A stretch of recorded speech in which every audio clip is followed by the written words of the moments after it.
Welcome, everybody. Thank you for your patience in getting started.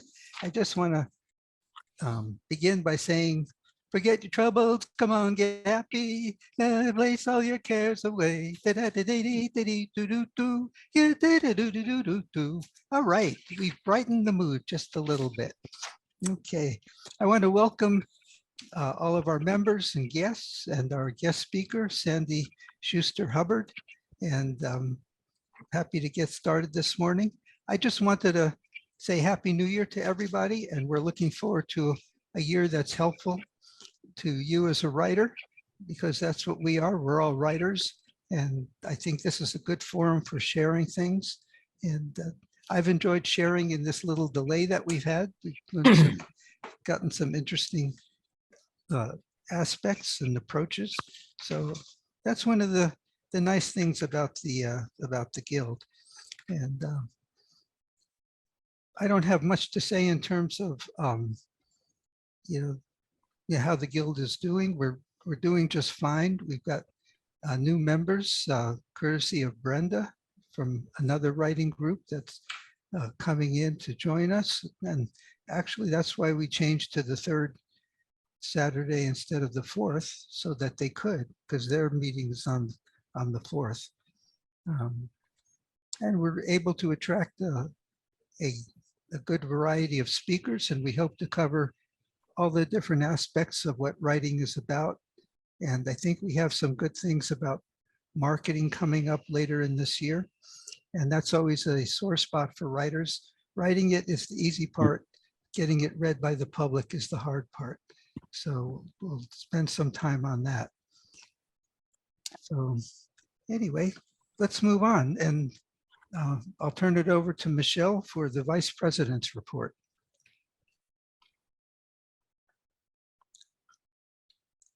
Is there a way the stream video can be turned back on so we can see those folks? I don't know. Oh, okay. Can you hear me? Yes, I can hear you, but there's no video. There's no what? There's no stream video. We can't see the room. You see the Now we can. Now we can. Thank you. He didn't realize I was coming to the podium. That's why he didn't have it up. Anyway, here I am. I'm vice president. Some of you know me from correspondence on Diamond Valley Writers Guild's Gmail account. Usually I'm the one, pigeonholing all the emails and making sure the information gets to the different board members or straitjackets or whomever needs it.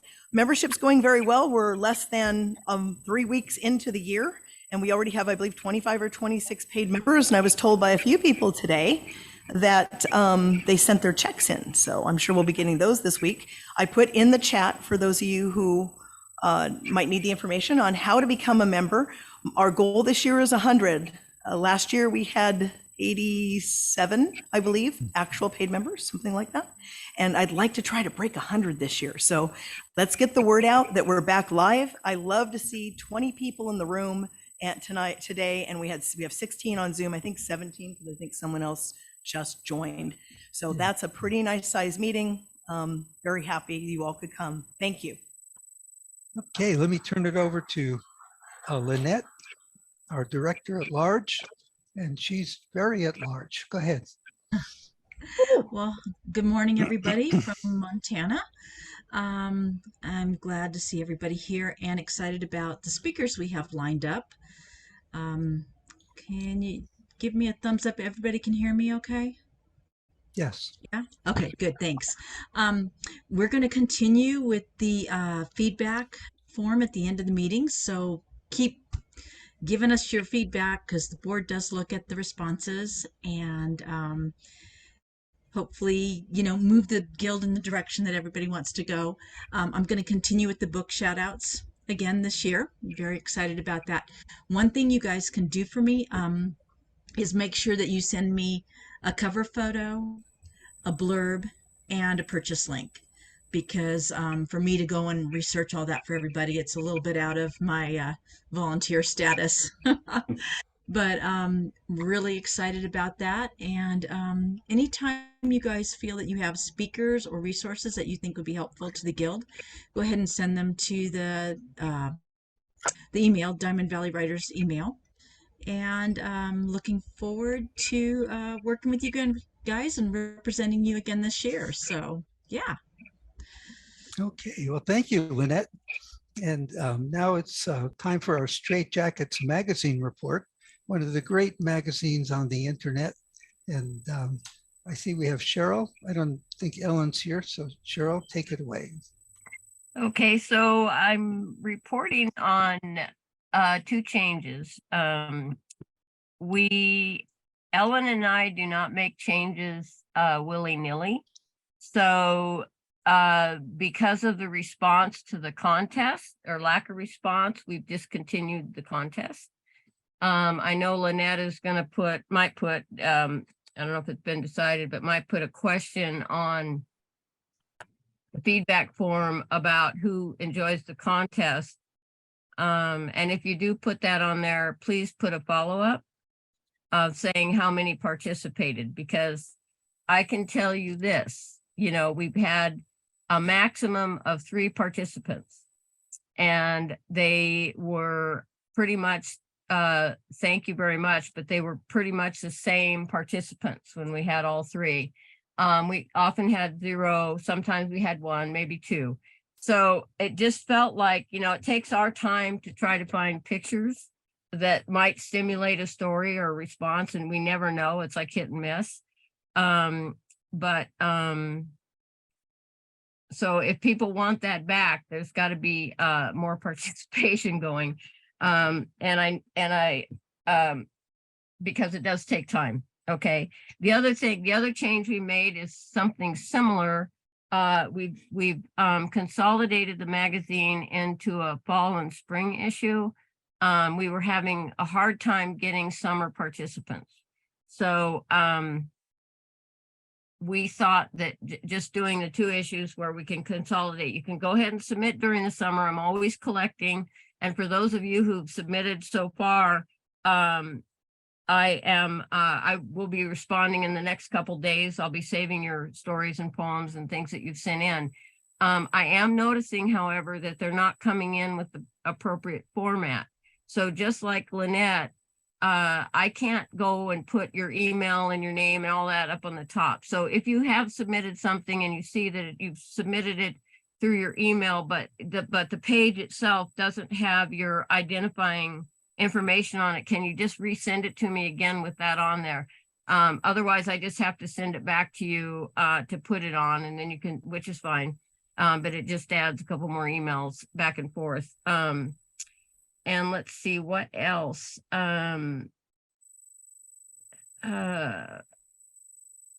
don't know what else I want to say. I know Ellen and I were talking because we talk a lot about the magazine, and I have to say that I find it beautiful. I have to say that, as Howard said, the magazine is really beautiful. And sometimes pictures and stories or poems align so well, they just they give me goosebumps, and so we want you to keep contributing. It's a fun thing for you guys to participate in, and any changes that we're making, it's only in response to the response we're getting for participation. That's it, not because we're trying to lay down any kind of law. So any questions about any of those changes? All right. I just want to add something. It's a wonderful opportunity for writers to have something they've written put out in this magazine and widely read on the internet. And I expect a lot of you, if you do that, someone will walk up to you and say, didn't you write that article in Straight Jackets? I think I know you. And I see some of my stuff popping up on the internet willy-nilly. So I don't mind willy, but nilly I'm a little afraid of. So it's a great opportunity, and I always applaud Ellen and Cheryl and the late Joe Lynn for their work in bringing this to our guild. So anyway, thank you so much, Cheryl. And Thank you. Howard, I'd Okay, just like go to ahead. say that everybody, when you do submit to Straight Jackets, there are share buttons at the bottom of your pieces. So you can grab that link, throw it out on your Facebook, out on your whatever social medias you're using. So you get this extra advantage when you get your stuff published in Straight Jackets because it's very easy to share with your audience and your family and friends.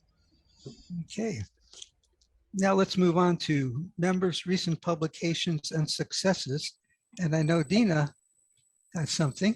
So Dina, unmute yourself and let us know what you've accomplished. I didn't mean to jump in there. I just was excited that actually the main character for my book that I'm writing was published in a short story for the Chamber magazine, which is sort of a horror dark fiction magazine. But I'm very excited that they accepted the short story of my main character for my book because she's a bit of a sick lady, and I like to run her out there in a short story first and see if I got a pick. So I got it. So now I feel a little bit inspired to keep her character in my book. So Cool. yeah, thanks, Howard. Oh, thank you. And this is so amazing, you know, sweet little ladies publishing stories about weirdos. You know, you never can know what to expect. There So you go. this is the wonderful part. Okay. That's right. Anybody else have an accomplishment, a publication, a success that they'd like to share? By the way, anybody in the room, just follow Dennis at the microphone if you have something to share. Go ahead, Dennis.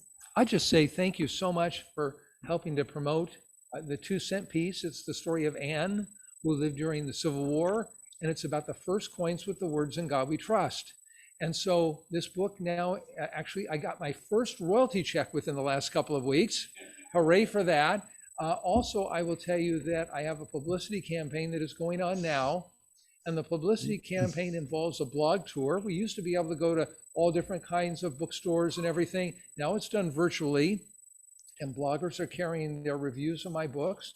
That's happening with a 14-day tour through Celebrate Lit. And you can go to Celebrate Lit's website and you can start to look at some of the reviews that are there. And then also coming up next month through the Christian Indie Publishing Association, there's an opportunity to go ahead for me to have 20,000 Christian consumers that will also get the book. And so I'm really excited about all these opportunities, but just know that there are marketing venues out there for you if you're interested, and be encouraged to try to seek those out. Thank you so much. And there's the book again. Hey. Thank you, Dennis. Anybody else in the room who wants to share something?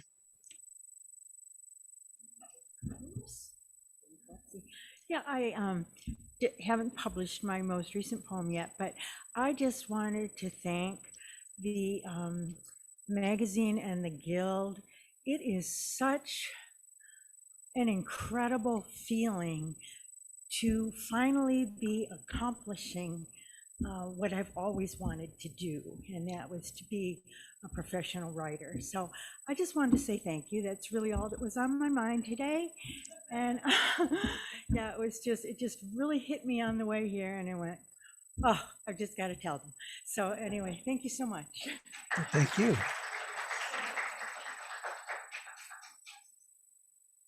Okay, anyone else? We have another person coming to the mic. Please introduce Hi. yourself. I'm Linda Richardson, and this is my first time again to attend this meeting. I'm not a member yet. I'm hoping I will be. But I did wrote this book, The Diary of the Isolated, which deals with autism. And right now it's in Amazon, it's in Barnes Noble. It's actually it's in the library for you to borrow. It's in Riverside County Library. You can order it and borrow online. So that's pretty much it. I hope you will be interested in reading it. It's called The Diary of the Isolated. It's about autism, and the fiction. It's a fiction combination of fantasy and romance. Some a little bit of horror on it. Thank you. Okay. Oh, Linda. Can Linda hear me? We can all hear you, yes. Oh, good. Oh, Linda, I remember you from another writing group. And I remember when you were writing the story, and it's a good story, so I recommend it. Also, I would ask you, Linda, if you have $25. If you do, you can be a member. Yes, we will. We will take people's money today. The treasurer is Jessica. Raise your hand. And I put in the chat the information on how anybody could pay if they wish to online. Okay. Do we have anybody else in the room? Okay. Anybody else online that has an accomplishment or a book or anything? Okay. Well, then that'll be it for this segment. Moving on to writing tips, and we have Jim Hitt doing our writing tips. So take it away, Jim.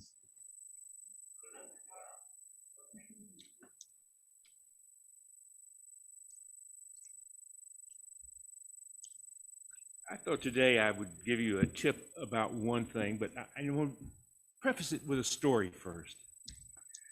One of my favorite books I read when I was in college was Look Homeward by Thomas Wolfe. It's a coming of age novel. I always love coming of age novels anyway, and just loved it. Well, it turns out that had been heavily edited by Maxwell Perkins. When Wolfe wrote the book, he wrote it on ledgers, big, huge ledgers. And he was at a party one night, Maxwell Perkins was there, and he talked with him, and Perkins said, "Well, I'd like to see the book. Would you bring it in the next day?" So sure enough, he came in, and he laid the stack of 7 ledgers on his desk. That was Look Homeward Angel. But it needed a bit of editing. This passed about 5 years ago. They published the entire manuscript as he wrote it, and they released it as under his original title, O, Lost, exclamation point. It's about 3 times as long as Look Homeward Angel. Not only that, it was one of the most poorly written pieces I've ever read. He never met an adverb he didn't fall in love with. And he would say something like, he'd say, I do believe that, she said sadly and morosely. And then he'd throw another adverb in there just to make sure he got his point across. Well, what I want to talk about today, of course, is adverbs. Now, those of you who have been in my writing groups for years will think I hate all adverbs. Well, that's not really true.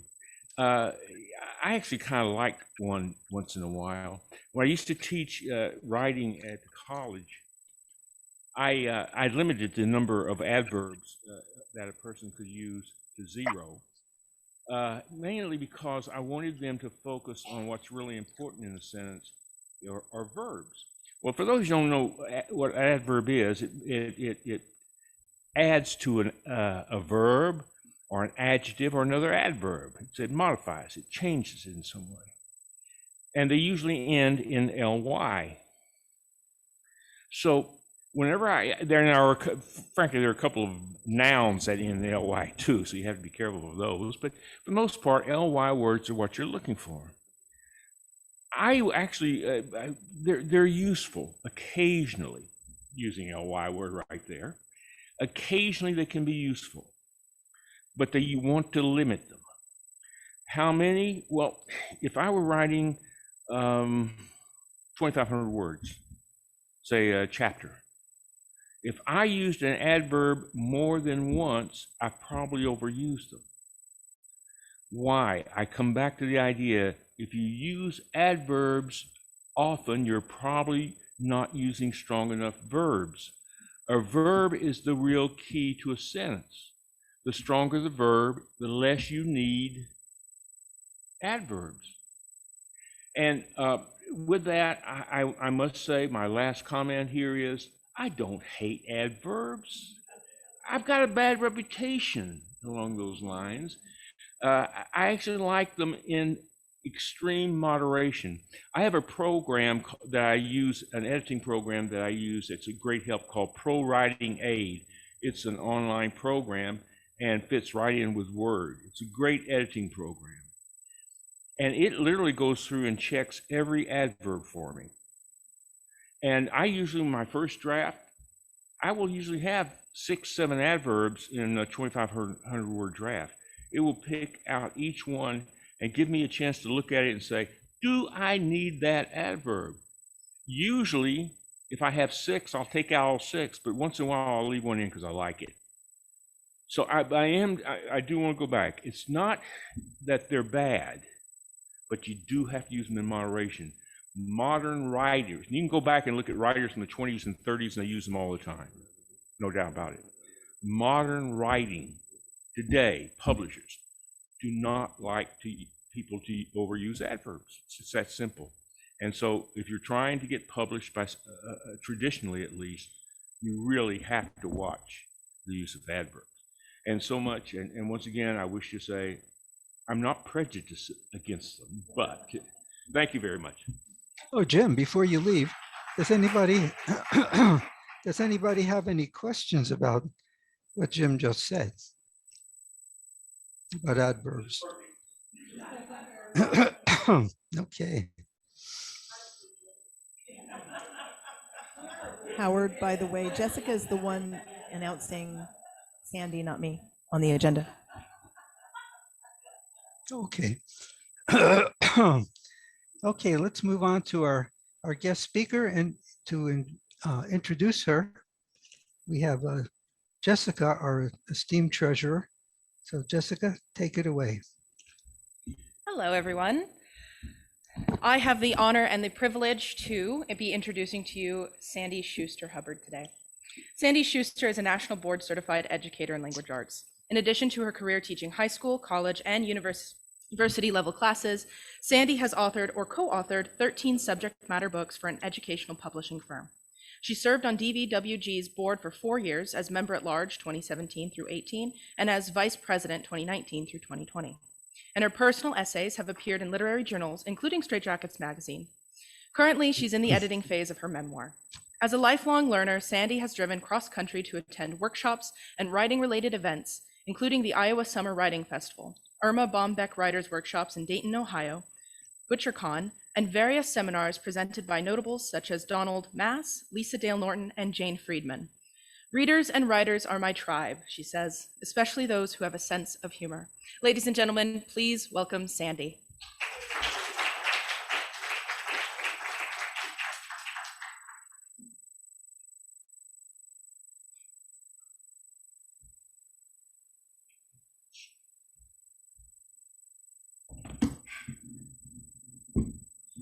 By the way, Jim, Mark Twain said if you turn a manuscript in and you replace all the very and with damn, the editor will take them out, and that'll be the right amount of adverbs to have. Are you saying I'm short? You'd be right. Yes, it's kind of like I'm too short for my weight.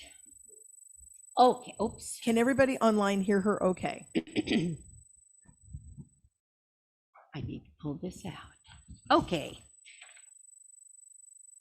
Welcome.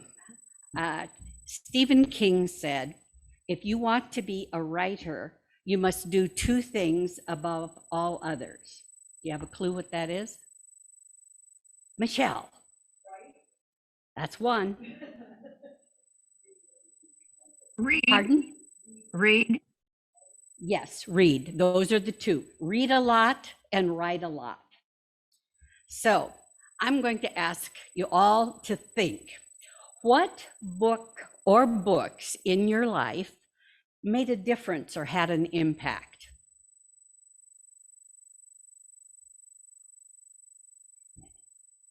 Who's got one to share?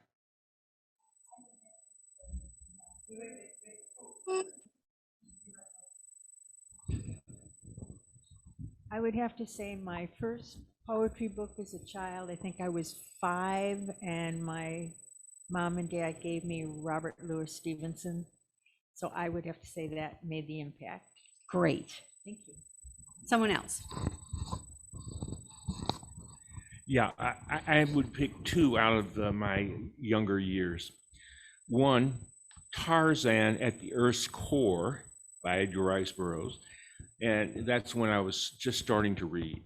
And by the time I was a junior in high school, probably For Whom the Bell Tolls by Hemingway, which finally said to me, writing had more to say than just strong men killing beasts.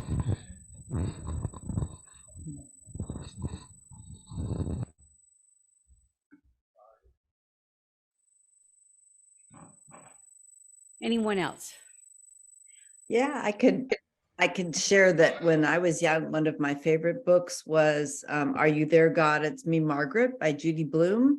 And because that was the first book where I really felt that if I read, I can actually be somebody other than I am. I can actually go into another world or another life. And that was really fabulous, fabulous discovery. Excellent. Well, I have, oh, yes. there are many books, so I'm going to step outside the box here and say that it was actually a teacher Okay. in the 9th grade. I was educated in the city school system, and I wanted to go to a Catholic high school. Big mistake. It was a shock. But my 9th grade teacher, Sister Claire, I was a reluctant reader. She brought books to life, and she set me on a path that her passion was very contagious. And it was her passion that drove me to select books and read them on my own with confidence.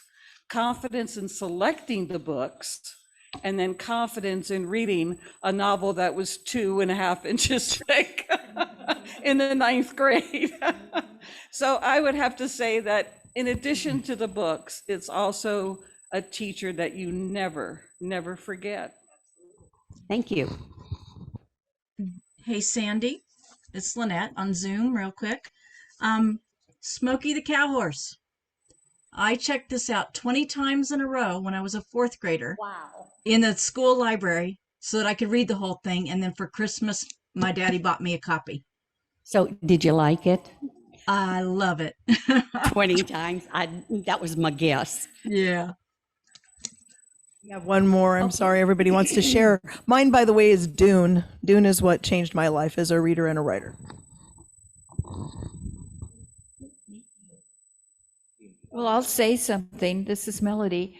I think I read every Nancy Drew mystery by the time I was maybe, I don't know, in the 4th, 5th grade, something like that. But we went to the library every weekend. We walked, and it became like my world, and I just loved it, loved them all, and continued to love reading. Now, who was this meant for? Just be quick. It's not something that you probably experienced it here, but I grew up in a third world country, and we don't have a kindergarten. Just 1st grade. That's it. We don't learn alphabet. Just go in there and just start reading. And they give me book, a children's book. The title is Pepe and Pilar, and it is my dialect. So I started reading it, and my classmate, my friend beside me, knows how to read already, and she was dictating to me the book because I don't know how to read. And I treasured that book. I came home and I struggled to learn to read that book on my own. And I carried that book over and over again. I memorized that whole book. And that's when I started to really love the book. It's like so much a treasure for me because there's not too many books back then. So that was like a gold for me. And that inspired me actually to read again and to write. Now, I have one. I taught history, and so English was English teachers' prerogative, not mine. But I would read a book, and I thought if I can just get one kid interested in reading, that was a feat.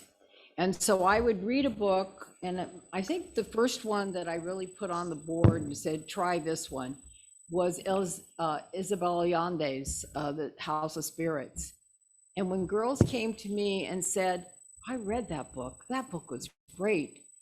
I don't know if I've ever had a better feeling that I got kids to read, because that's the ultimate of education, is reading. I just wanted to quickly add my book that affected me, and it was Black Beauty. When I read that book, I said, "Oh my God, this horse is enduring so much abuse. This is terrible." And they kept piling it on, and the horse was breaking down. Oh, I got weepy. This was a bad thing. Little did I realize I was getting a lesson in how to put tension into a story. And I thought, well, I keep reading it. I'm hoping against hope that Black Beauty will be okay. And but it affected me, so I always remember Black Beauty. Thank you. Anyone else? Books affect us. And of course, books have to be written. Why do you write? I'm going to share with you for inspiration or thought, and then I'm going to ask you to share why you write. John Steinbeck, I write because I like to write. I find joy in the texture, tone, and rhythm of words. It is satisfaction like that which follows good and shared love. Joss Whedon, I write to give myself strength. I write to be the characters that I am not, and I love that part. I write to explore all things that I am afraid of. Isabel Allende, I said that wrong. I write to understand my circumstances, sort out the confusion of reality, and exorcise my demons. Most of all, I write because I love it. Judy Blume, I wanted to write honest books for kids because I didn't have those when I was a kid. And finally, Sue Grafton, I write because it's all I know how to do. Writing is my anchor and my purpose. My life is informed by writing, whether the work is going well or I'm stuck in the hell of writer's block, which I'm happy to report only occurs about once a day. So there's a variety there of why we write. Did it resonate with you? Does that fit with how you view writing and what brings you to writing? Let's hear. Vicki.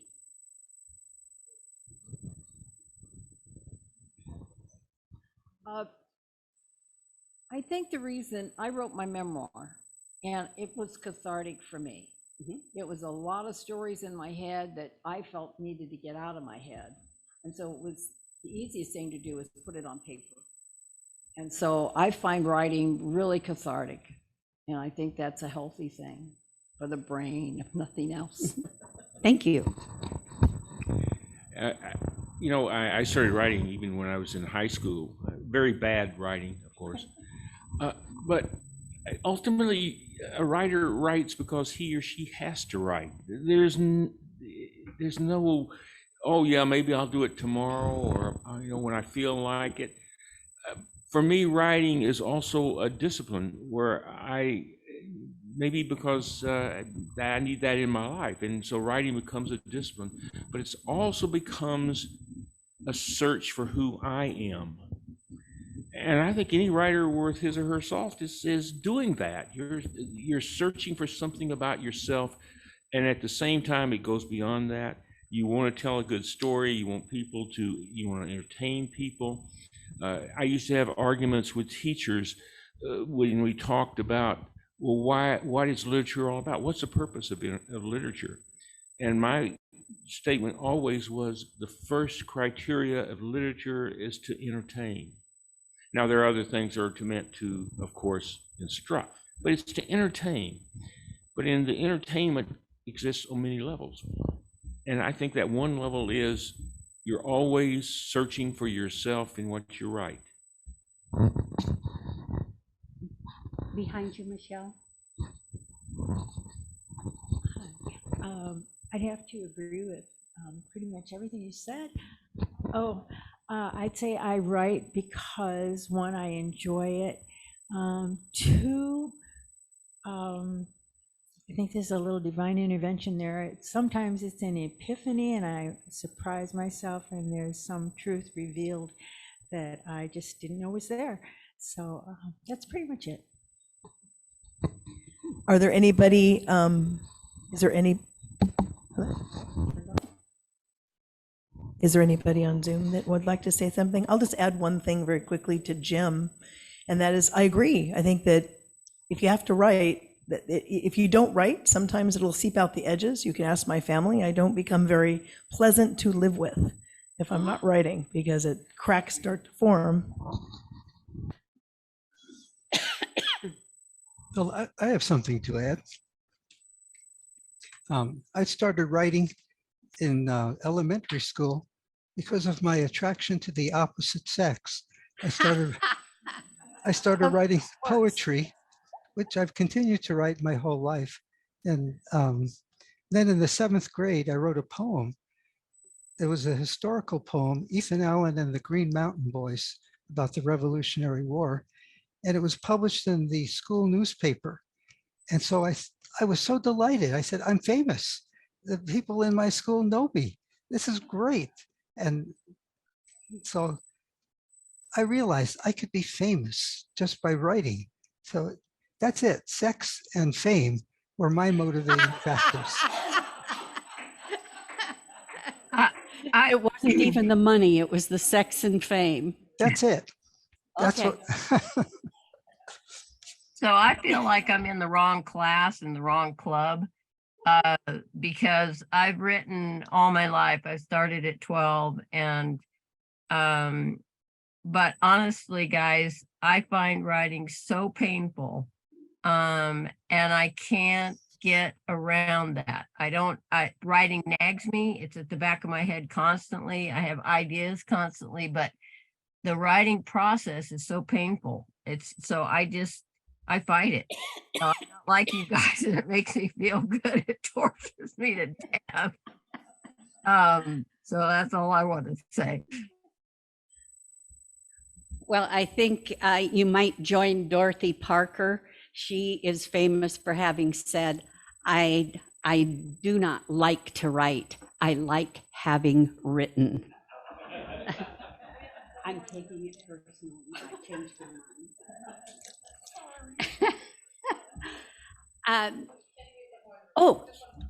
Where? We can have 2 more even. Yeah, I find that I write when I'm having a lot of problems, and I escape my problems because I can. When I'm writing, that's where I'm at. I'm not anywhere else, and I often find even when I'm writing like a Western, after 3 or 4 chapters or something, I put it away and stuff, and I'm a lot calmer, but I'm also, my problems are gone because I know now how I'm going to work on my problems, and I don't know what brings that into my head when I'm writing, but something does. Hey, just be grateful it's there. Amen to that. Anyone else? Okay, now in writing, we have challenges and obstacles, perhaps. What problems annoy you or suit you, hit you? Because if you don't know what the problem is, you can't fix it. I think one of the funniest problems that I find, because I'm also an English teacher, I'm on Zoom. I see you looking around. Can you hear me? Yes. I don't know. I see the speaker looking around. One of the funniest problems I find is that, and because I teach English, I find this even more annoying, is that words come into my head when I'm writing and I don't know if it's really a word. And so then I have to go on Google and put it in, and it comes out to be some other word. And I was using it in my story, and I'm like, it might be that I've learned some other languages, but it's very frustrating to realize how little of English I actually know. And that's, yeah, anyway, that's it. So you're not that English teacher who says, I'm silently correcting your grammar. The grammar is okay. It's the wealth of vocabulary, none of us know the whole dictionary, actually. And now I use this when I'm teaching people from other countries. I say, you don't know all the words in your own language. But it's very hard when we're writers ourselves, and we're writing along, and there's some great word in there. And then maybe Pro Writing Aid or Grammarly or whatever comes up and says, what's this? And you're like, that's a word. I know that word. But it's actually not a word. It's a word that you have made up. Thank you. Anyone else? Michelle. I find the biggest obstacle is time and life getting in the way. Not a problem for anyone else? Yeah, Mhm. it's It's Becky okay to speak up and say so. on Zoom. I have a problem. Sometimes I'll be writing a story and I'll get halfway through it, and suddenly it's like not just the characters don't want to go there, but I don't like the trend the story is going. So I'll quit writing on it for a while, and I try to go back, and sometimes I just can't get a solution for where the story was going. And it just sits in my unfinished file for sometimes years, because I'm suddenly at a plot. Okay. Thank you. Anyone else? I know there's more out there and you're just holding back. I'll just say that I participate in some writers groups. They're fantastic. And those writers groups give me great feedback, but then you're now left, you think you go in with a great manuscript. And then you realize that that's not the case, because you've gotten great suggestions and ideas. And I'll be honest with you, sometimes in the suggestions, there will be one that will be diametrically opposed to the other one in terms of the way the plot can go. And so when you go home and you start to work on those, that can take a long time. And I like figuring out those puzzles, but that sometimes is a challenge that I face, because I get great feedback, but sometimes it conflicts.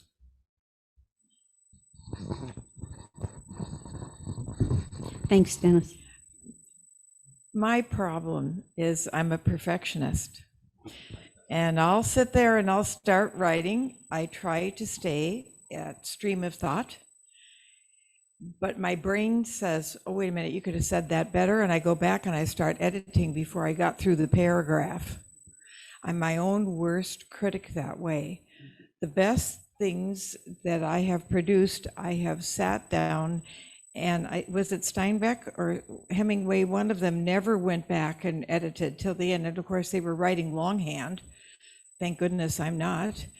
But the best things I've done are things where I've just psyched myself out that you are not going to go back and correct this until you get all the way through what you're writing. But it's very difficult discipline for me. I even edit my text to people. I'm really bad. No, that's really good. My problem is that in reading critique groups, I have a sentence that is perfection and nobody likes it. And then I have to cut it. But you know what? It's funny because I say that, I mean that quite sincerely. There are times I've written sentences that I think are just gems, double entente there. But at any rate, I think that one thing is that it's too easy for writers to fall in love with their own words. And I think the things that we have to do is we have to be ready to kill our darlings. And that means sentences that we may like that just don't fit. I was my critique, reading critique Thursday, I had a sentence that I loved and everybody hated it. And when everybody hates it, I get rid of it, trust me. Well, Daniel? Yes, Hello, Daniel. yes, I'm here. I may have to mute because I have a bird here. It gets pretty loud. Hear it. Anyway, quickly, for me, the hesitancy that I had have been overcome by joining a critique group that, first of all, keeps me on schedule, which is one problem I had, because I've got to finish a chapter every week for the meeting. It's just a matter of pride there. And the other thing is to not fall in love with what I've written, because sometimes members of the group, especially one or two, will throw tomatoes at almost anything I write. And that keeps me humble and keeps me on my toes. So, and as far as editing, I just make notes about what people have pointed out. And I don't go back and change it actually, usually until my second pass or third pass through the novel. Thank you. The rest of you have no obstacles or challenges, is that correct? Okay. I'm a repeat offender. I edit my text too.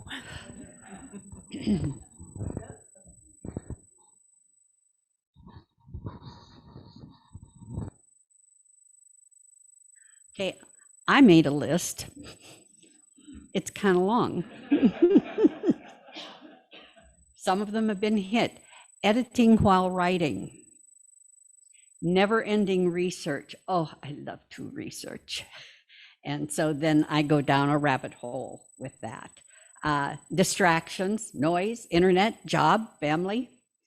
Forgetting brilliant ideas. Dang.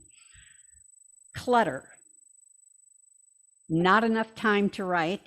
Fear of negative feedback, social media, interruptions, multiple projects, lack of rest or sleep, perfectionism, lack of confidence, procrastination, disorganization, burnout, card games or video. You hit some of those. And now, what is it that we can do about that? How will you mitigate not having that keep your writing or cripple your writing? So does someone who has not shared theirs have a solution to any one of those kind of obstacles, what one can do to meet that challenge? Okay, I'll say what worked for me. Hi, Okay. Sandy, I'm Brenda. Can you hear me okay? Yes, we can. You look beautiful today. Oh, thank you. I'm a totally disorganized person, spur of the moment, and I never got much done in the writing world because of that. But I found that if I discipline myself, like I get up in the morning, make my coffee, feed the pet, and go right to the computer. I don't comb my hair. I don't put on makeup. I go right to the computer and I make myself stay there as much as I want to get up and go do something else.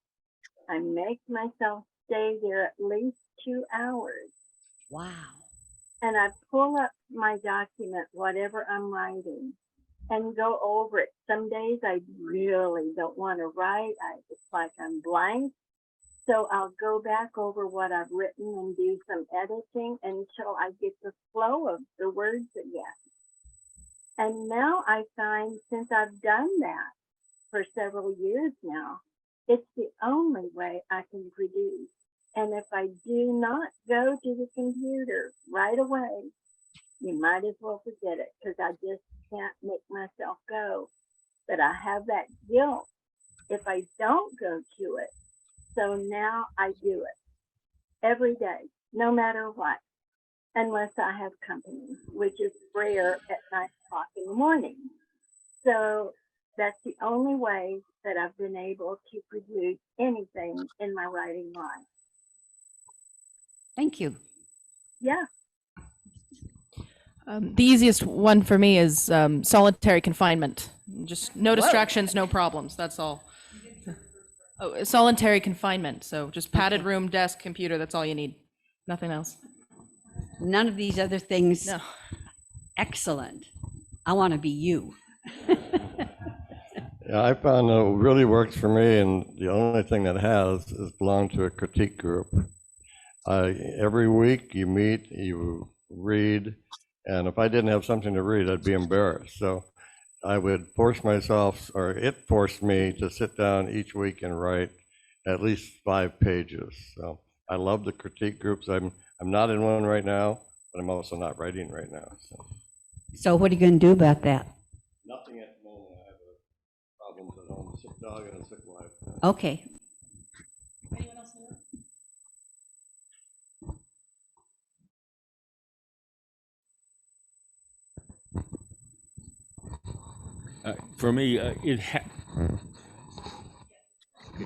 For me, it's discipline. And in the morning, every morning I get up, I have breakfast, kiss my wife, and then go off to the computer room for the morning. And I either write or edit in the morning. I'm always doing something that first until noontime. My wife is always complaining I should get up and exercise, which I should, but never happens. But I think I had a friend of mine once retired from school teaching and said he was going to do nothing but write, but he was only going to write when the feeling struck him. I tried to warn him. His name was Jim. Also, I tried to warn him. I said, Jim, you just can't do that. You'll never publish anything. I was wrong. He published a poem once, but he gave up the writing idea real quickly. Writers have to be disciplined. That's what I really believe that. And I think you have to set yourself something. If I'm actually writing, I used to set myself 1,000 words a day. I cut down about 500 for the book I'm writing because it's a different kind of book. But right now I'm trying to set myself about 500 words a day. So that's my response to how I exist. Mine is, if I have an idea, I write it down on like a notebook, because I wouldn't have time to write because I have a handicapped daughter. So I will wait until everybody is asleep, my daughter is asleep, and so then I look at the idea that I wrote in there and I just start writing, but my idea is already there. Sometimes I write until 2, 3 o'clock in the morning. That's quiet. That's what I do. Thank you. I have something to add. What I do is I review the last chapter or two. With me, writing is how the characters are, how they feel, what they're doing. And I review the last chapter or two, and that refreshes the feeling of where I am. And then I like to go online and do a little research at that point about where I'm going. So it gives me a direction when I see what's the next step for these people. I like to know what it looks like. And so I do the research and I find out what it looks like, where they're going.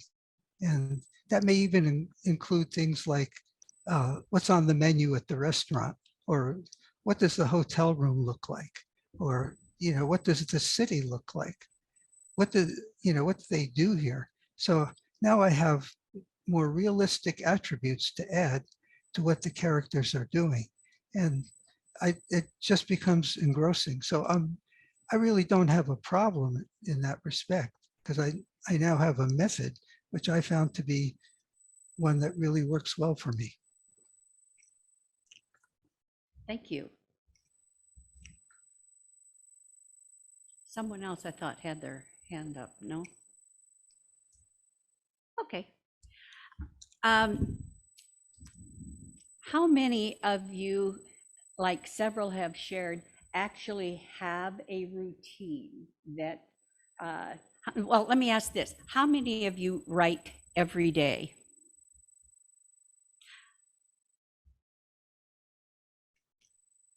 Okay. A few minutes. How do you track it, or how do you set it up for yourself? What works best for you? That you're going to write X amount of time, like hours? Is it X number of pages or X number of words? Yes. Okay.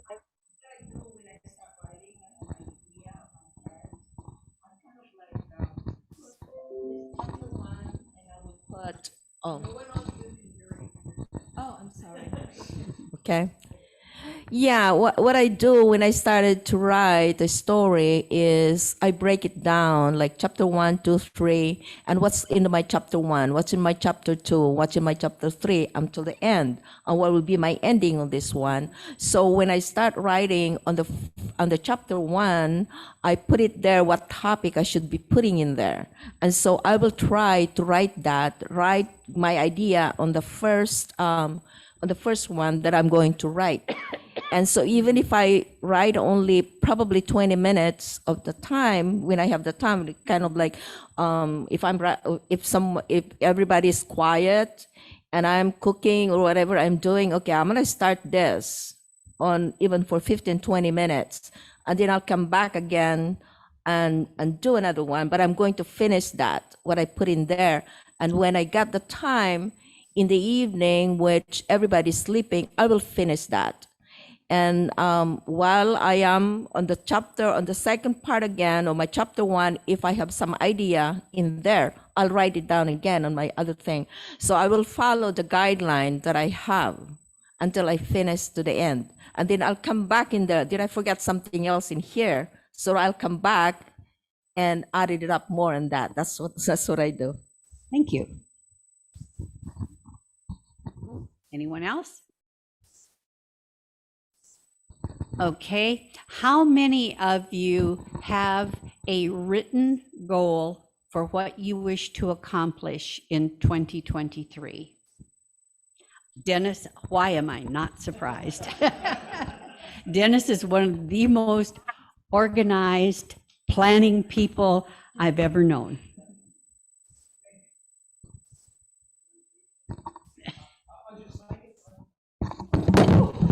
Hello. I'll just say one of the things that I did is I looked up online recently the idea of vision casting.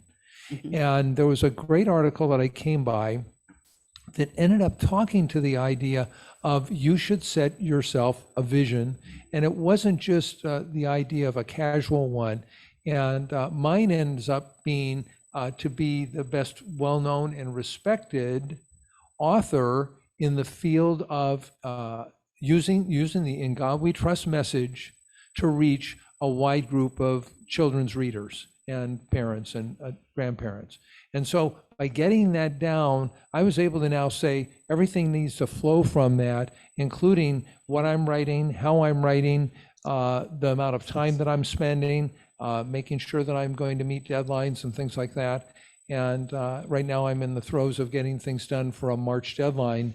And so I'm excited that I have something to guide me. And people may want to look up vision casting and try to find some things to that. And maybe I could even send that over so if we could put the link somewhere in the Guild's material. Okay. I can email it out for anyone once he gets it to me. Anyone else have a written goal? Or is it just in your head? Oh, okay. I'm done with my novel. It's already up to the end, I hope. It's 90,000 words on it. And I'm doing some self-editing because my plan for 2023 is to have it published, hopefully by the end of 2023. It all depends. I have an editor, a professional editor that it's already I'm talking to, but I would like to do some self-editing first before I submit it to him. I'm not sure. I kind of like still try to figure out what I'm going to be doing. I look at traditional publishing to submit it but I kind of like scared to do that. I feel like I'm not so confident on what I what I have written, and I don't know how to do a query letter. So this editor that's based in New York, he said that he could, the professional editors, he said he could do some query letter for me once I submitted my work. So I'm in that process right now. Not really sure what I'll do the next one, but I hope that I can get published somehow. Thank you. Well, most, excuse me, most goals are more achievable if you write them down and have a clear vision of what it is that you want that to be.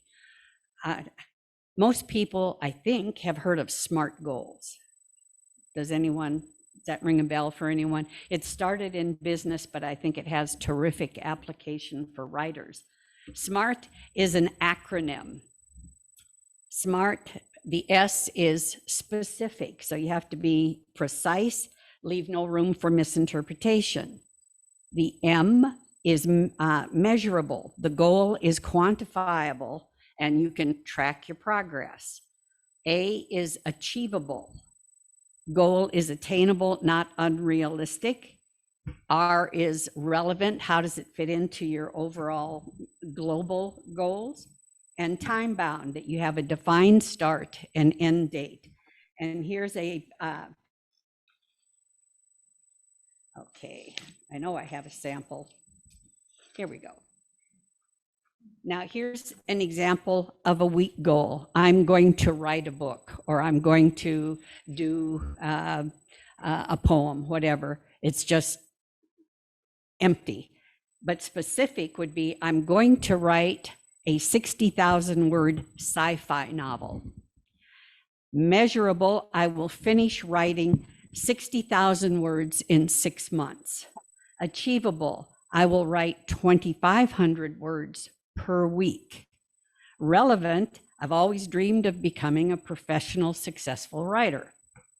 Time bound, I will start writing tomorrow on January 22nd and finish July 30th.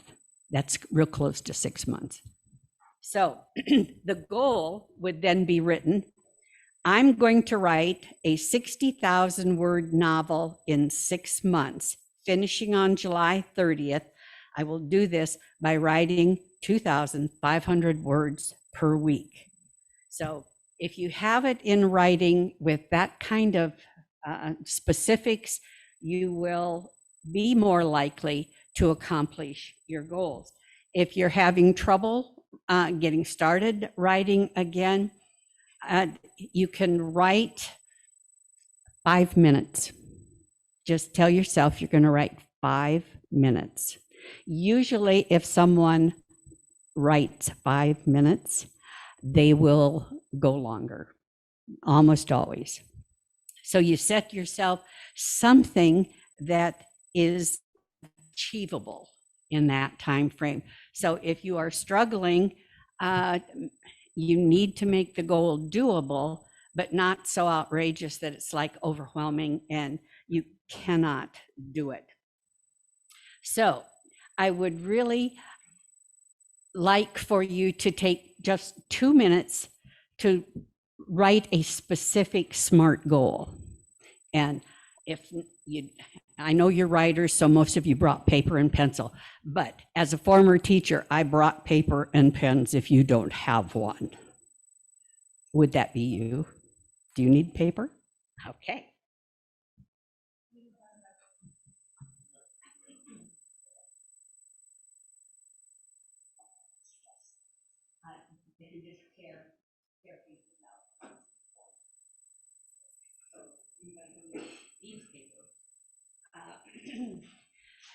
It's a little harder for me to supply paper for you guys, but I think you're at home or in your office, and so you're on your own. So you want it to be specific, measurable, achievable. You don't want to say, oh, I'm going to write 50,000 words a week and I'll be done in a month. I don't think so. I would pay to watch you do that, however. And time bound, of course.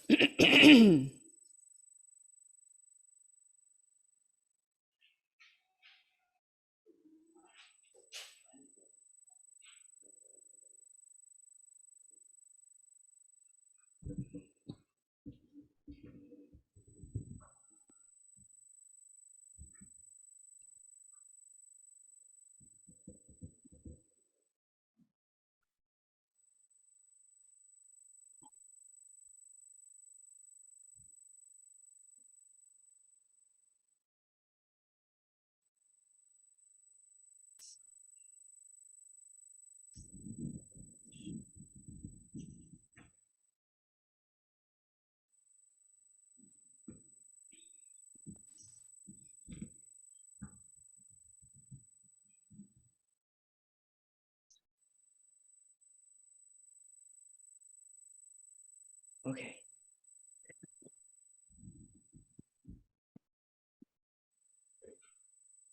Um,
Finish up the thoughts you're on, please.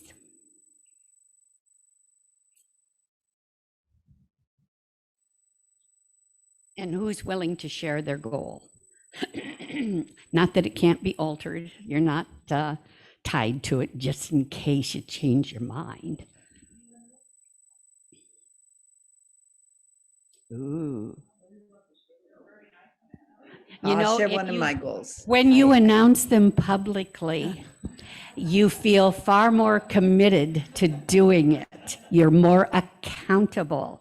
So that tells me something. Everybody's going, yeah. I'm ready. Jerry? Okay. Hi. I am going to complete my 80K rom-com by writing 500 words a day and editing at the same time, because that's what I do, and finish before my birthday, July 14th. Yay.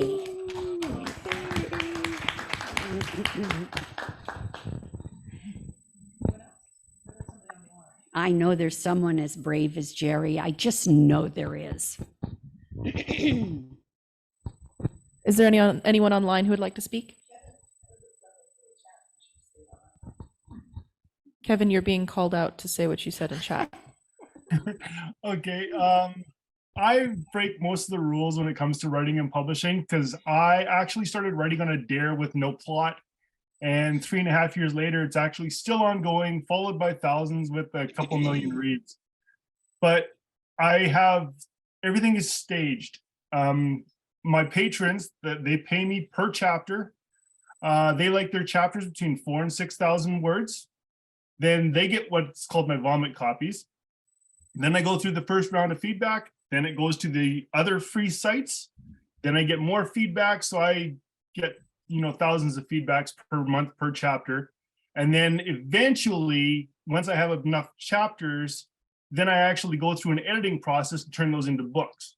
And I sell all my books that way. But it's been an ongoing thing. I've actually wrote a couple of standalone books that haven't been published that way. But my main series is kind of a fly by the seat of my pants, taking feedback from various different avenues and then directing the book that way. So I currently have no idea how it's eventually going to end.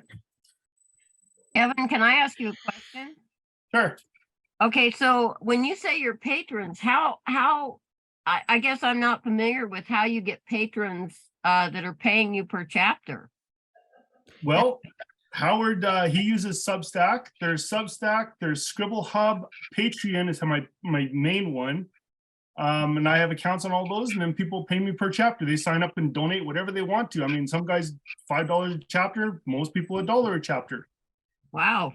I've got a buddy of mine that's been writing a story for 5 years, and he currently has, I think about, and the lowest you can go is $1 a chapter, and I think he's got about 10,000 patrons. So every chapter he writes every month is roughly $10,000 for him. So oh my God. So that's actually the way that I've taken my writing more so than publishing, is trying to create this serial following. Wow. Thank you. Impressive. Anyone want to follow that? We all would like to do that, yes. Well, a goal without a plan is just a wish. So with all due respect to Jiminy Cricket, just wishing for your dream to come true has some flaws in it. A lot of what this is establishing a routine, which is really a plan, and figuring out what works best for you. Is it a time of day? Is it when you're inspired? And a lot of folks say, yeah, I write when I'm inspired, and I'm inspired every morning at 9 o'clock. There were a couple of writers who I ran across that said that. There were a couple more in chat if you want them to share. Oh, yes, very much so. Wanda, go ahead and share, unmute and share.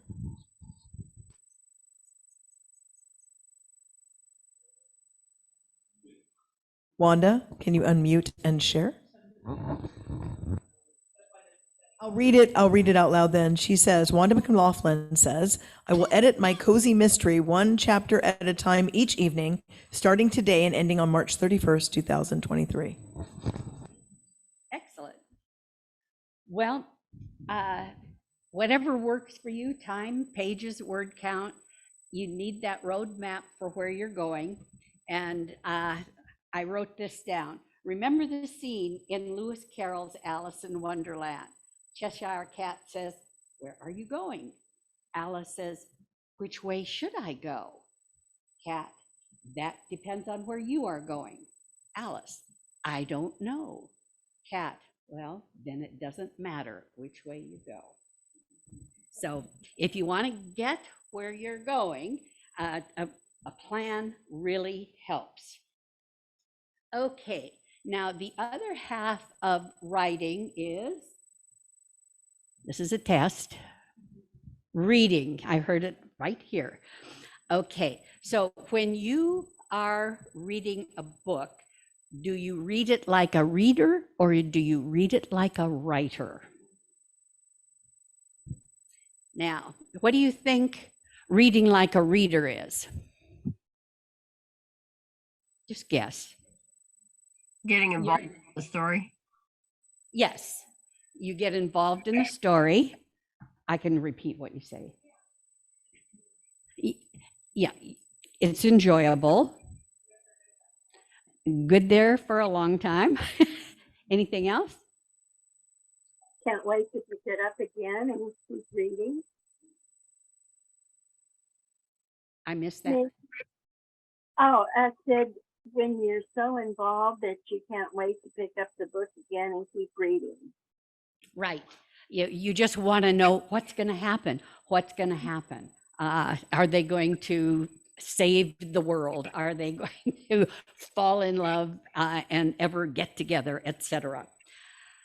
However, if you read as a writer, what do you think the difference is? Vicki? Just a second. I read Orphan Train and was just immersed in it and loved it. But I kept the book because I read mostly on Kindle, but I kept this book because I thought the writing was so beautiful.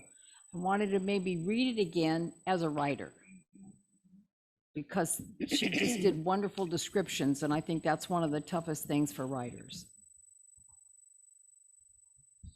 I can add mine if you'd like. As a writer, when I read, I'm incredibly critical. I'll go back and reread a passage if it worked to see what the author did, deconstruct it. If I didn't like it, I'm already rewriting it. Sometimes I'm reading along and I go, oh, I would have absolutely not said it that way. And so it's hard to enjoy reading sometimes when you're a writer. What else might a reader discover in the reading? Dennis? They might actually fall in love with the characters and become so emotionally invested in them that it really becomes that kind of connection. And even if it's memoir, they might really relate to the person, their life, and learn lessons that can be so valuable. Okay. Well, typically when you read as a writer, you also look at things that aren't working when you go, ew, they would never say that, or that's uncharacteristic, or that line is exquisite, or the dialogue is really something to emulate, so that reading exposes you to a variety of good writing. And you can pick up in context what constitutes good writing. And when you are picking out things within it, within the story, you find ways to improve your own writing, even if it's on a subconscious level. As a youngster, I was an avid reader. And when I had to take the college entrance exam, I came out in the top 3%. And it wasn't because I knew grammar that well, but I had done so much reading that when they gave you a multiple guess question, is this correct? Which one of these is correct? It was a no-brainer. And so I know that I picked up a lot just by osmosis. And it's true, especially if we are reading good material, we find things we want to do. If we're reading poor material, things we don't want to do. And I did pull 4 quotes of authors. William Faulkner said, read, read, and read. Read everything, trash, classics, good and bad, and see how they do it. Read, you'll absorb it. Stephen King said, if you don't have time to read, you don't have time or the tools to write. Simple as that. Nicholas Sparks, I read over 100 books a year and have done so since I was 15. And every book I've read has taught me something. And then Ray Bradbury, write every day of your life, read intensely, then see what happens. Most of my friends put on that diet have very satisfying careers. Now we'd have to X out the very, but it was spoken, so he can kind of get away with it. So from what I could find and discover, that we really should have reading goals as well as writing goals, that you are continually reading, and not just in your genre, read in other genres to see what's working or how any piece of that could be utilized within the writing that you're doing. And I ran across Grant Faulkner. Anyone know who Grant Faulkner is? He's the NaNoWriMo guy. He does a lot with National Novel Writing Month. And this was an exercise that I thought might be fun to try, not right now because it would take too long, but he was speaking about originality and that we think that sometimes what cripples us from writing is to say to ourselves, oh, this is too derivative, or I don't have anything original to say. Well, going back millennia, there is nothing brand new under the sun. Even Shakespeare took from all kinds of other sources and reworked it. So we just end up putting our spin, our thought, our characters within that. But this was the exercise he suggested, that you take a favorite line, phrase, or motif from a story, poem, or song and use it in whatever you're working on. Feel free to edit it as appropriate and build on its rhythms and themes.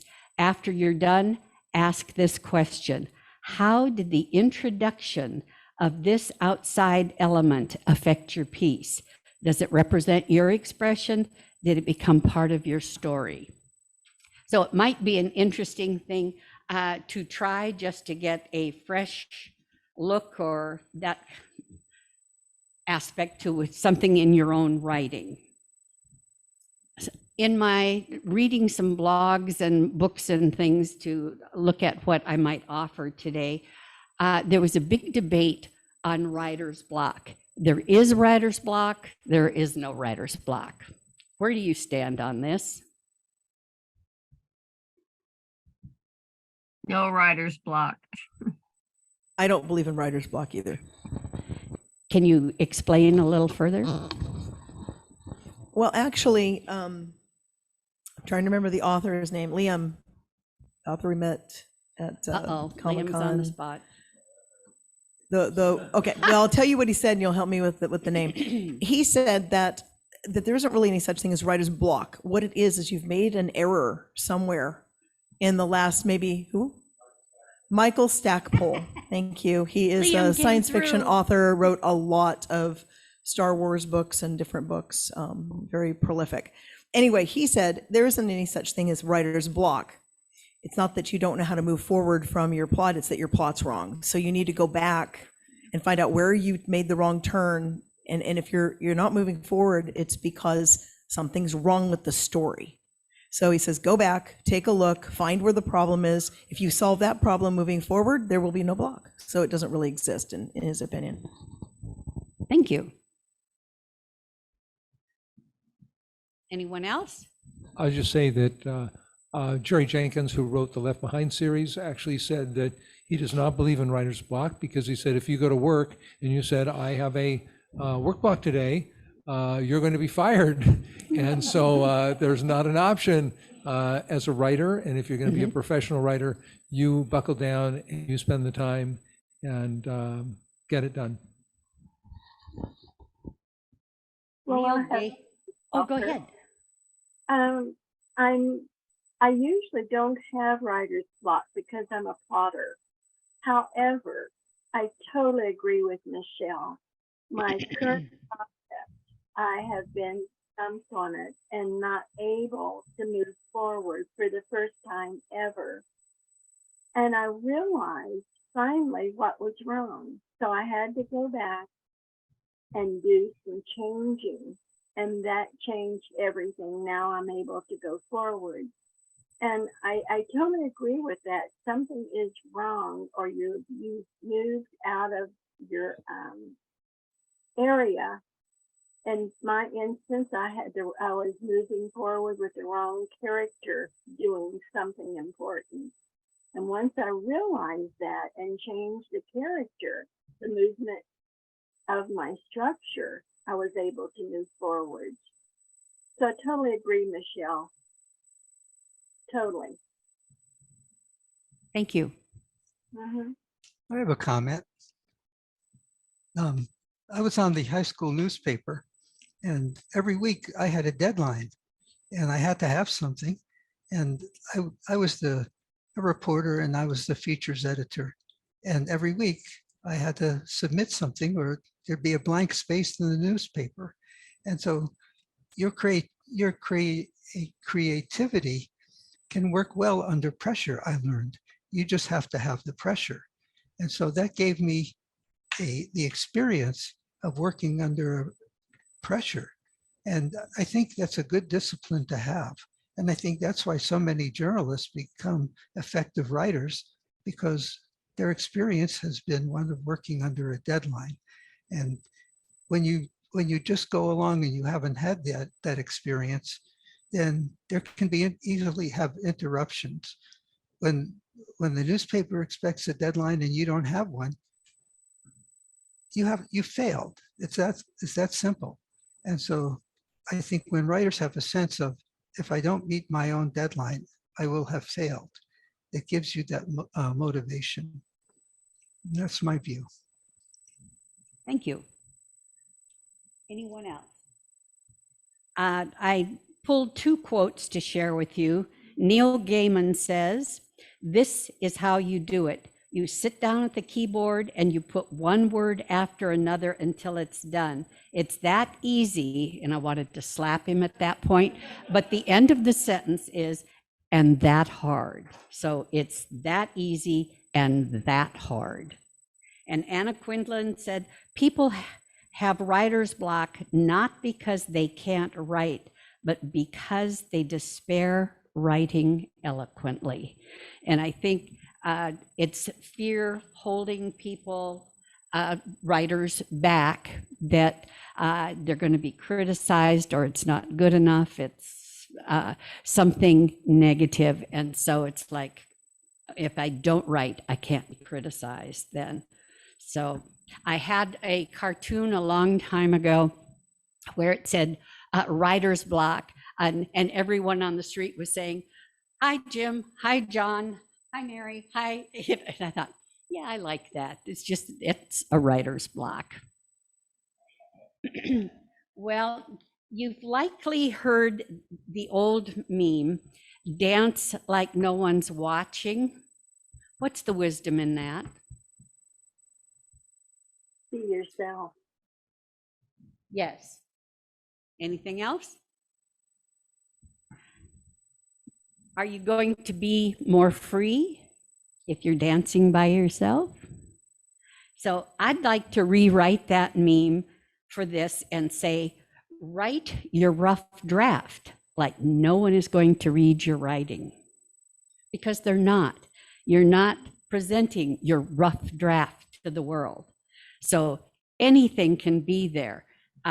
In fact, I think I may have, maybe it's just on, yeah. There is no limit to how rough a rough draft can be. I don't know if they can see that, but there is no limit to how rough a rough draft can be. The purpose of the rough draft is not to get it right, but to get it written. Judy Picoult said, "You might not write well every day, but you can always edit a bad page. You can't edit a blank page."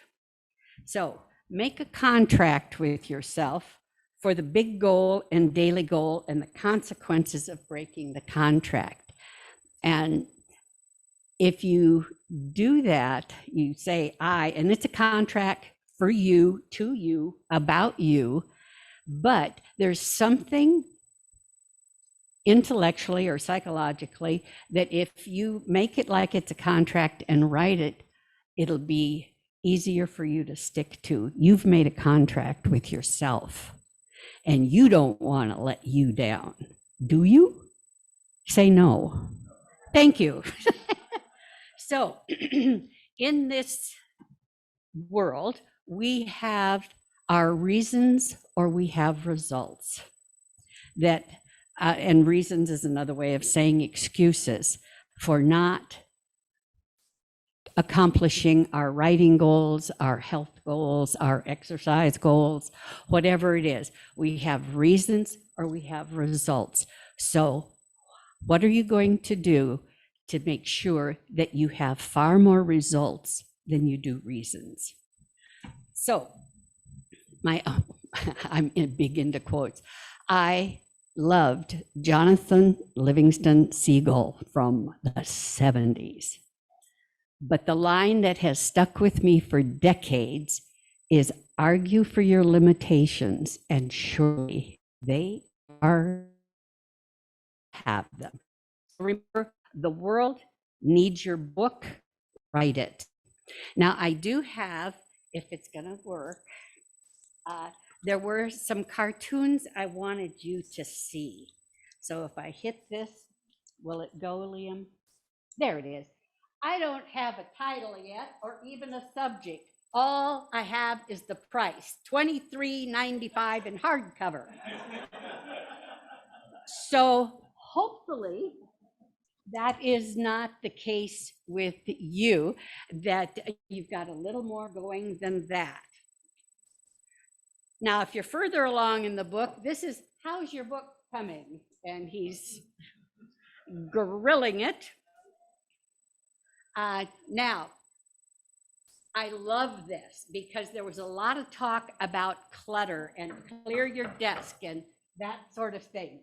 If a cluttered desk is a sign of a cluttered mind, of what then is an empty desk a sign? This I just had to share. I had to find a place for it.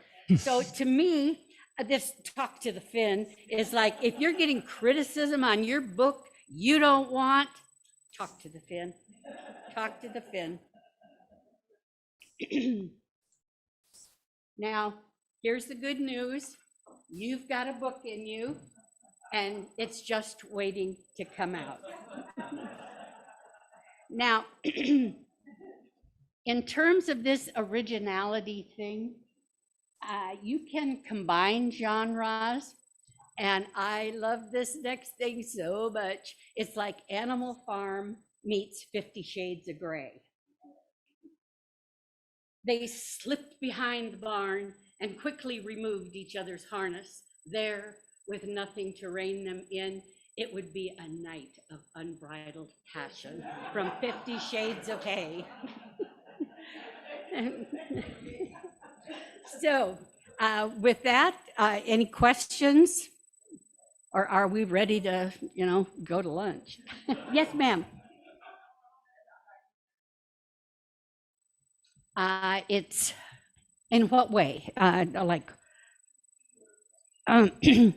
Parts of it are very challenging because there was a fair amount of trauma there. So to write about that delicately, but still get the impact,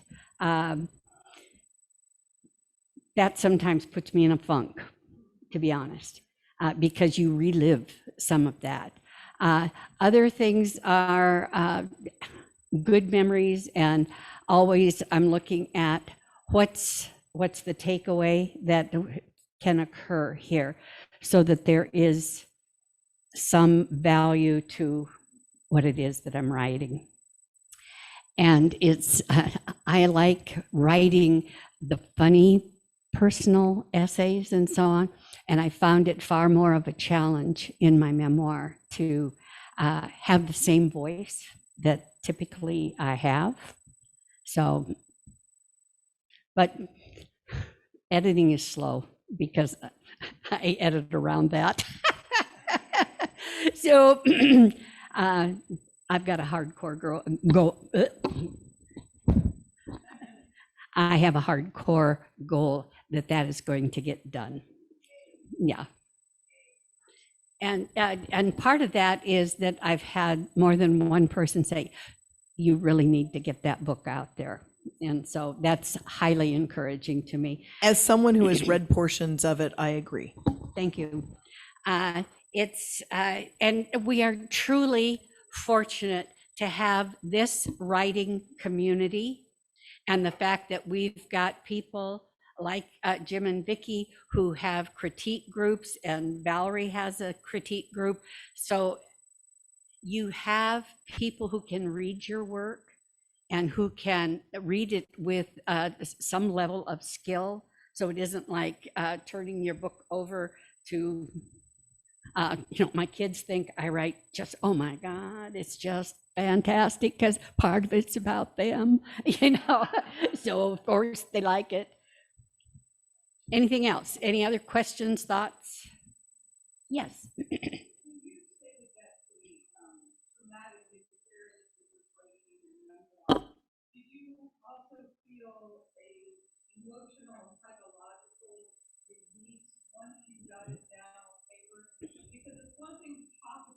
Mhm.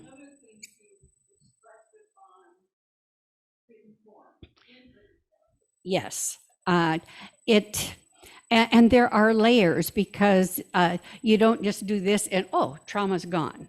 To this day, I have PTSD. Oh, I'm sorry. The question, can you repeat the question, Michelle? The question is, while writing the memoir, did you find it emotionally and psychologically healing as you had to write things versus talking about them, actually writing them in a form of text? Yes, because you cannot, in talking about it, you can skip over things and you can suppress feelings. But if you are writing it accurately and honestly, you are going to re-experience some of that. And there is a therapeutic effect to that, but it is not totally disappeared. It's just not. But it's better. Yes. Yeah. Other questions? Okay, you've got your goals. You're going to have goals for reading and writing. Not going to make you do any ciphering. So thank you very much.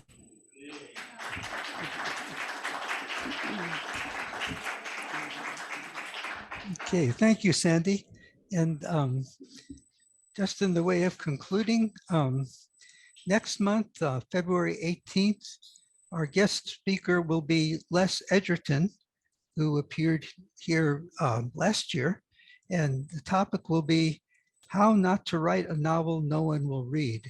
And I've enjoyed Les Edgerton. He's a unique character. He has a criminal background and turned himself into a world-class writer. And one of the things I've enjoyed was his book Hooked, which is a great book on write fiction that grabs readers at page one and never lets go. He has some new books and some other things to add about the international market, which he has penetrated. And I'm sure it will be a delightful session. And so let me turn it back to Michelle or Jessica to wrap up with Sandy. Yes, Sandy, on behalf of the board and the entire guild, thank you so much for coming to speak with us today and starting out our guild year meetings the right way, getting us all in the right headspace and knowing how we're going to move forward in the year. So thank you so much. Another round of applause for Sandy.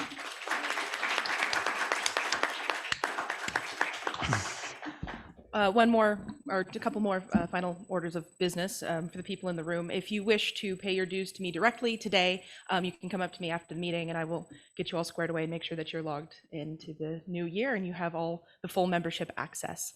The other thing is, of course, feel free, anyone in the room or on Zoom, to join us after the meeting at Emilio's for a lunch and social gathering. Okay, Linda, did you hear that about joining the guild? Okay, that'll be it. And I'd like to say, write on, brothers and sisters. We're going to keep writing till the world ends. Okay, we'll see you next month.